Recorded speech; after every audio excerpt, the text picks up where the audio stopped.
নমস্কার। Rishibani institute of Vedic অ্যাস্ট্রোলজির পক্ষ থেকে স্বাগত জানাই আজকের জ্যোতিষ আলোচনায়। আমি শান্তনু আপনাদের সঙ্গে। আলোচ্য বিষয় বিশুদ্ধ জ্যোতিষ, সাফল্য ব্যর্থতার পরিসংখ্যান নিয়ে আমরা আলোচনা করব। কার না? ধনু রাশির মানুষদের। কালপুরুষের নবম রাশি, বৃহস্পতির দ্বারা প্রভাবিত, অগ্নিতত্ত্বের দত্তক প্রকৃতির এই রাশি। আমার বিচারে, আমার ব্যক্তিগত বিচারে রাশিদের মধ্যে আমি কিন্তু ধনুকে শ্রেষ্ঠত্বের আসনে রেখেছি। যদিও ধনু, সিংহ, কন্যা, তুলা এরা প্রত্যেকেই প্রায় সমগোত্রীয়, কিন্তু তার মধ্যেও সব দিক থেকে যদি বিবেচনা করি তাহলে আমার ব্যক্তিগত মতে ধনু রাশিকে আমি কিন্তু শ্রেষ্ঠত্বের আসনে রেখেছি এবং রাখি। কিন্তু এই শ্রেষ্ঠ ধনু রাশি লগ্নের মানুষ, তারাও কিন্তু বারবার তাদের ডিজায়ার্ড সাকসেস থেকে বঞ্চিত হয়ে থাকেন। তারাও কিন্তু সাফল্য প্রাপ্তির পথে বাধাপ্রাপ্ত হয়ে থাকেন। তাদের ক্ষেত্রেও কিন্তু প্রচুর প্রচুর প্রতিবন্ধকতা ফেস করতে হয়। কিন্তু কেন এই প্রতিবন্ধকতা? 2026 এত ভালো সময়, বৃহস্পতি তুঙ্গ হয়েছিলেন 2025-এ, আবার 2026-এ তাকে তুঙ্গ ক্ষেত্রে আমরা পাবো। তাই কেন এত সমস্যা ধনুকে ফেস করতে হবে? কিসের জন্য ব্যর্থতা? মানুষকে টাকা পয়সা দিয়েছেন, তারা টাকা পয়সা ফেরত দিচ্ছে না। রাজনৈতিক ক্ষেত্রে প্রচুর শত্রুতা, প্রচুর প্রতিবন্ধকতা ক্রমাগত আপনাকে ডিস্টার্ব করছে। লড়াই করে এগিয়ে চলার চেষ্টা করছেন, কিন্তু সেই লড়াইয়ের ক্ষেত্রেও বারবার বাধা, বিপত্তি, সমস্যা ফেস করতে হচ্ছে। কেন? কারণটা কি? এটাই আমরা খুঁজবো আজকের ভিডিওতে। কিছু রয়েছে প্রাকৃতিক কারণ, আর কিছু রয়েছে বর্তমান বা তৎকালিক কারণ। এই প্রাকৃতিক কারণ অর্থাৎ রাশিগত দুর্বলতা এবং তার সঙ্গে বর্তমান পরিস্থিতি, যেমন ঢাইয়া, তৃতীয় রয়েছে রাহু, এর কারণেও কিন্তু কিছু সমস্যায় রয়েছেন এখন ধনু। মোটামুটি ২-৩ বছর আগেও যে কন্ডিশন ছিল, সেখান থেকে ধনু কিন্তু এখন অনেকটাই পিছিয়ে রয়েছেন। কেন এই পিছিয়ে থাকতে হচ্ছে আপনাকে? আসুন দেখা যাক। ধনুরাশির মানুষদের যদি আমরা জাজ করি তাহলে তারা সফল হয়, কিন্তু মাঝে মাঝে বেশ ব্যর্থতা তাদেরকে গ্রাস করে। এই ব্যর্থতার প্রথম কারণ হলো প্রচুর পরিকল্পনা এবং বিভিন্ন পরিকল্পনার বাস্তবায়নের যথাযথ ব্যবস্থা। Plan A ready, plan B ready, plan C ready. যদি প্ল্যান এ ব্যর্থ হয় তাহলে বি কাজ করবে, বিও ব্যর্থ হলে সি কাজ করবে। কিন্তু বাস্তবে দেখতে পাওয়া যায় প্ল্যান এ, বি এবং সি তিনটেই কাজ করতে শুরু করেছে। ফলে এই আয়োজনের অতিরিক্ততা, এটা কিন্তু সিস্টেমকে নষ্ট করে ফেলে। একটা কথা আছে, অধিক সন্ন্যাসীতে গাজন নষ্ট, আর অধিক ব্যবস্থায় ব্যবস্থা নষ্ট। এর ফলে ধনুরাশি বা লগ্নের মানুষদের প্রচুর পরিকল্পনা, তারা কিন্তু ব্যর্থ হতে বাধ্য হয়। তার সঙ্গে কিছু কিছু মানুষের রয়েছে অতিরিক্ত আত্মবিশ্বাস, পারবই, ও সব হয়ে যাবে, এখন তাড়াহুড়ো করার কোনো দরকার নেই, ঠিক সময় মতো সব হবে। এই করতে করতে সময় চলে গেল, সুযোগ চলে গেল, কিন্তু ঘটনাটি আর ঘটল না। ধনুর ক্ষেত্রে এটাও দেখতে পাওয়া যায়। বহু ধনুরাশির মানুষ যাদের বৃহস্পতি বলবান, যাদের রবি বলবান, তাদের এই অতিরিক্ত আত্মবিশ্বাস তাদেরকে ডোবায়। দ্বিতীয় বিষয়টি হলো ধৈর্যের অভাব। ধনুরাশি কিন্তু ব্যর্থতা পছন্দ করেন না, আর ব্যর্থতা পছন্দ না করার জন্য তারা খুব দ্রুত বড় বড় ডিসিশন নিয়ে থাকেন। হারতে জানেন না ধনুরাশি বা লগ্নের মানুষরা। যা বাধা এসেছে, যা প্রতিবন্ধকতা তৈরি হয়েছে, তার একটা সমাধান সূত্র খুঁজে বার করবার প্রচেষ্টা, এইটাকে কিন্তু ধনুরাশি বা লগ্নের মানুষরা ভীষণভাবে প্রাপ্ত হতে চান। ব্যর্থতা আসতেই পারে, কিন্তু সেই ব্যর্থতা যেন দীর্ঘস্থায়ী না হয়, তার জন্য একটা দ্বিতীয় সমাধান সূত্র খুঁজে বার করবার চেষ্টা, এটা ধনুর ক্ষেত্রে প্রচণ্ডভাবে দেখতে পাওয়া যায়। তাই ধনুরাশির মানুষ খুব দ্রুত সিদ্ধান্ত নিয়ে থাকেন। চটজলদি ডিসিশন নেওয়ার এই টেন্ডেন্সি, এটা কিন্তু ধনুকে বিপদে ফেলে। বিশেষ করে ব্যবসা পরিবর্তন করবার ক্ষেত্রে, পেশার ধারা পরিবর্তন করবার ক্ষেত্রে। চাকরির ক্ষেত্রে প্রবলেম হচ্ছে, চাকরি করব না, আমার কোয়ালিটি আছে, আমি আত্মবিশ্বাসে বিশ্বাসী, আমি বেরিয়ে আসবো, আমি সাকসেসফুল হব। এই মেন্টালিটি কিন্তু ধনুরাশি বা লগ্নের মানুষদের ক্ষেত্রে থাকে। চাকরি তো ছেড়ে দিলেন, তারপরে শুরু হলো সমস্যা। বাধা বিপত্তি যেগুলো আসবে ভেবেছিলেন, বাধা বিপত্তি শুরু হলো অন্য দিক থেকে। চাকরি করছিলেন, দশমভাবে অ্যাক্টিভ হয়েছিল, যেই চাকরি স্টপ করলেন হাঁটুর ব্যথা ভীষণভাবে আঁকড়ে ধরলো, ভয়ঙ্কর আঘাত, গোড়ালিতে, পায়ে প্রচণ্ড আঘাত, ভেঙে গেল হাঁটুর হাড়। ফলে যে কাজটা করবেন ভেবেছিলেন সেটা হলো না। ফলে যে চাকরিটা ছিল সেটাও এখন আর নেই, আর যে কাজটা করতে চলেছেন সেই কাজটাও আর করতে পারছেন না। এই দ্রুত সিদ্ধান্ত, অচিন্তিত সিদ্ধান্ত, সেটা কিন্তু আপনাকে বিপদে ফেললেও সেই সিদ্ধান্ত থেকে বেরিয়ে আসা আপনার জন্য কঠিন হয়ে দাঁড়ালো। পরবর্তী বিষয়টি হলো ধনুরাশি বা লগ্নের মানুষ, তারা বাস্তবের থেকে আদর্শকে বেশি গুরুত্ব দিয়ে থাকেন। কোনটা ঠিক, কোনটা এথিক্যাল, এটা তাদের কাছে গুরুত্বপূর্ণ। কোনটা বাস্তবিক, কোনটা হওয়া উচিত, কোনটা প্র্যাকটিক্যাল, সেটা কিন্তু তাদের কাছে অনেকটাই মূল্যহীন।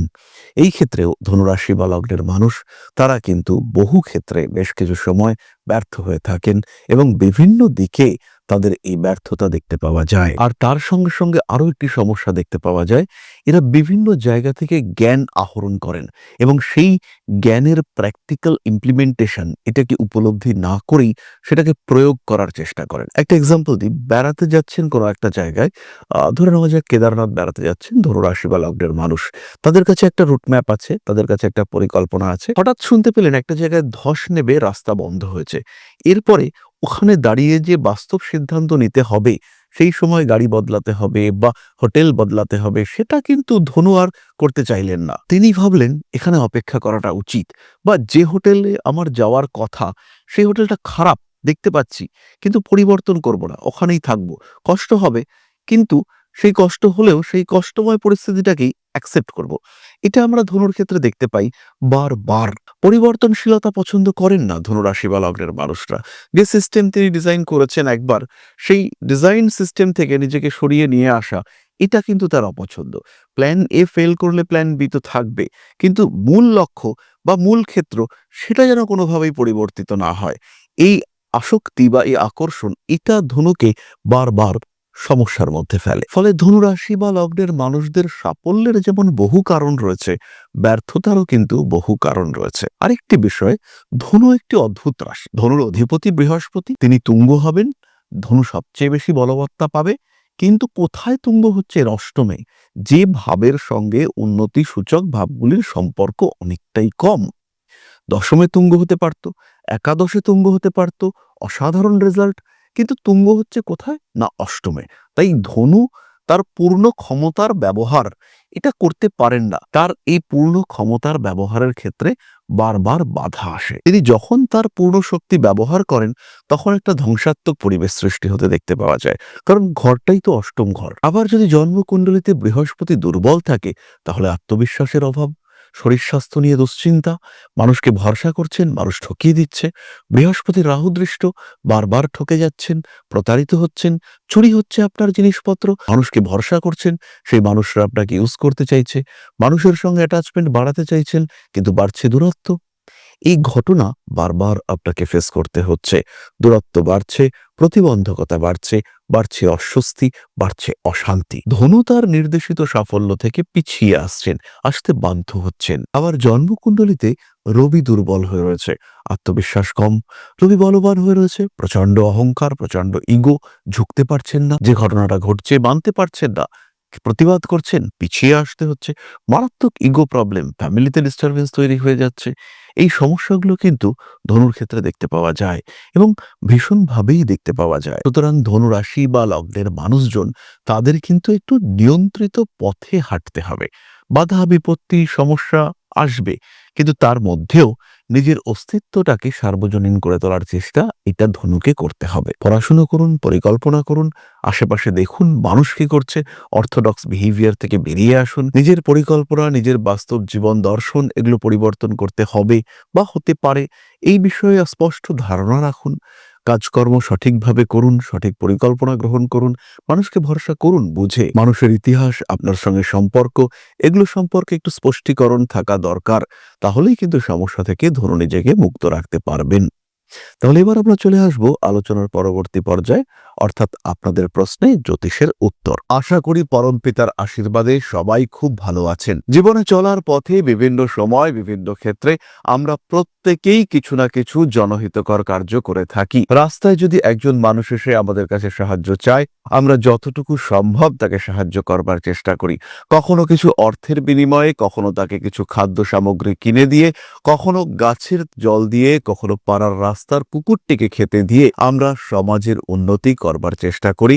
আমরা সমাজের প্রতি আমাদের সামাজিক দায়বদ্ধতা পালন করবার চেষ্টা করি, কারণ প্রত্যেকেই আমরা মানুষ, প্রত্যেকের মধ্যেই রয়েছে মনুষ্যত্ব, প্রত্যেকেই আমরা অপরকে সাহায্য করবার জন্য অল্প বিস্তর দায়বদ্ধ। এই ভাবনা নিয়েই অধ্যাত্ম সেবা এবং প্রকৃতি পূজনের ব্রতে ব্রতী হয়েছি আমরা।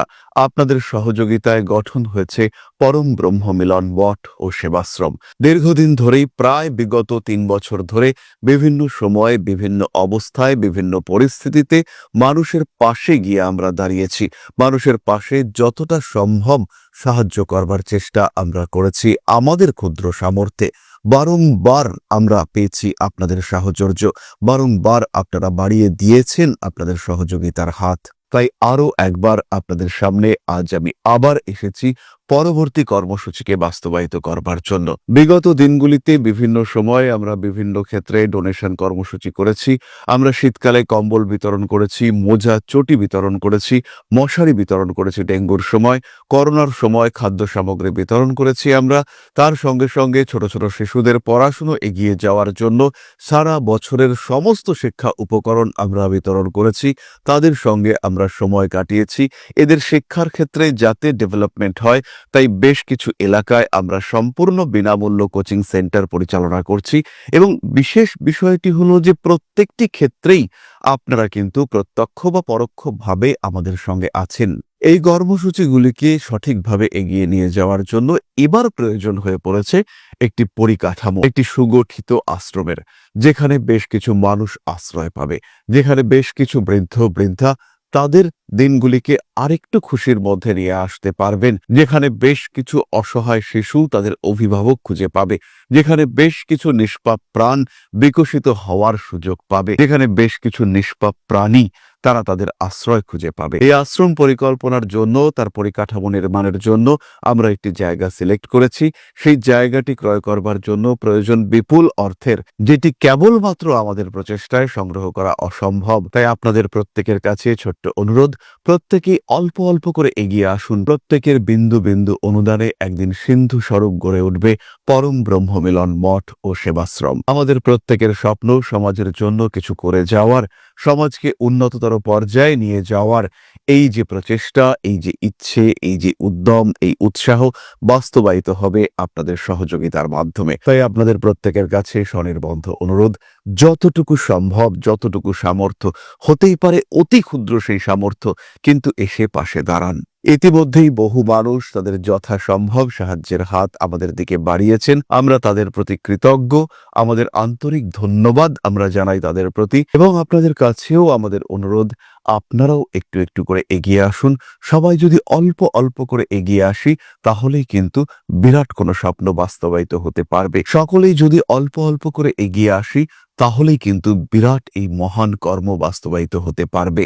একদিন আমার আপনার প্রত্যেকের স্বপ্ন পরম ব্রহ্ম মিলন মঠ ও সেবাশ্রম আধ্যাত্ম সেবা এবং প্রকৃতি পূজনের এই মহান দায়িত্ব নিয়ে এগিয়ে আসতে পারবে, একটি জায়গা তৈরি করতে সক্ষম হবে। সবাইকে জানাই অগ্রিম ধন্যবাদ এবং শুভেচ্ছা। সবাই খুব ভালো থাকবেন। নমস্কার। প্রশ্ন করেছেন শতদীপ দাস। আমার ডেট অফ বার্থ 12-3-2008 এবং time 8:20 PM। Place of birth Basirhat. আমি কি ইঞ্জিনিয়ারিং নিয়ে এগোতে পারবো? সপ্তদ্বীপ, প্রথমেই বলি, তোমার কুণ্ডলিটা সায়েন্স, টেকনোলজি, ইঞ্জিনিয়ারিং এগুলো ওরিয়েন্টেড চার্ট। সুতরাং ইঞ্জিনিয়ারিংই তোমার রাস্তা। তুমি অবশ্যই ইঞ্জিনিয়ারিং পড়বে এবং ইঞ্জিনিয়ারিং নিয়েই তুমি এগোতে পারবে, এ বিষয়ে কোনো সন্দেহ, কোনো সংশয় কিন্তু নেই। তবে এস্টাবলিশমেন্ট, স্থিতিশীলতা, এটা আসতে কিন্তু আর একটু সময় লাগবে। 26 বছর বয়সে তোমার ক্ষেত্র স্টেবল হচ্ছে, এই জায়গাটা তুমি ধরে নিতে পারো এবং ইঞ্জিনিয়ারিং তোমার জন্য একদম আইডিয়াল স্টাডি। সুতরাং বেশি ভাবার কোনো দরকার নেই। পরিশ্রম করো, এগিয়ে যেতে পারছই, এ বিষয়ে কোনো সন্দেহ নেই। তাহলে আজকের আলোচনা আমরা আর দীর্ঘায়িত করব না। সবাই সুস্থ থাকুন, ভালো থাকুন। মা শ্রী শ্রী আদিশক্তির পূর্ণ আশীর্বাদ বর্ষিত হোক আপনাদের উপর। সমৃদ্ধ, আরো সমৃদ্ধ হয়ে উঠুক আপনাদের প্রত্যেকের জীবন। জয় মা আদিশক্তি। নমস্কার। ओं अकारादि पंचाशद्वर्णेभ्यो स्वाहा। ओं प्रतिपादादि तिथिभ्यो स्वाहा। ओं पृष्ठपक्षाय स्वाहा। ओं शुक्लपक्षाय स्वाहा। ओं अमावस्याय स्वाहा। ओं पूर्णिमाय स्वाहा।